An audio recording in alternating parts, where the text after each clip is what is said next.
ભાઈ ગુલાબભાઈએ પણ ગ્રાન્ટ આપી હતી, એમનો પણ ખૂબ ખૂબ આભાર. અને માનનીય અધ્યક્ષ સાહેબે પણ હમણાં 4-5 મહિના પહેલા 5 લાખ રૂપિયા આપ્યા છે, એટલે એમનો પણ ખૂબ ખૂબ હૃદયથી આભાર. અને આ સંકુલ વાવ થરાદ સુઈગામ ભાભરનું હતું, પણ આભાર તમારો પણ કે તમે વાવ થરાદને જિલ્લો અધ્યક્ષશ્રી બનાવ્યો છે. એટલે આજે આ સંકુલ રબારી સમાજનું સંકુલ વાવ થરાદ જિલ્લાના ધોનેરા, દિયોદર, લાખણી, કોકરેજ, સોઈગામ, ભાભર ને વાવ નું બન્યું છે. આ જિલ્લાનું સંકુલ બન્યું છે, એ બદલ અધ્યક્ષશ્રીનો પણ ખૂબ ખૂબ હૃદયથી આભાર.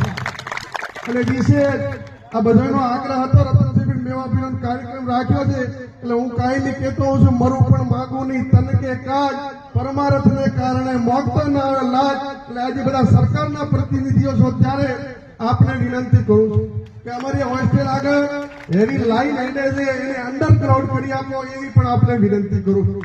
બાજુમાં તળાવ આવ્યું છે, અને ગ્રાન્ટ તો તમે બધા આપો છો, પણ રસ્તો નીકળતો નથી, એટલે તળાવ ડેરીમાં સરકાર તરફથી પથ્થર ફિટિંગ કરી આપો, એવી અધ્યક્ષશ્રી પાસે માંગણી કરું છું. અને અમારો સમાજ શિક્ષિત રીતે અને આર્થિક થોડી તકલીફ છે, બિલ્ડિંગ બન્યું છે, પણ નિભાવવા માટે દીકરાઓ માટે મુશ્કેલ છે, એટલે આપ ગ્રાન્ટેડ છાત્રાલય આપો, એવી અધ્યક્ષશ્રી સૌ આગેવાનોને વિનંતી કરું છું. અને બાબુભાઈ તો અમારા બધા સક્ષમ હોય.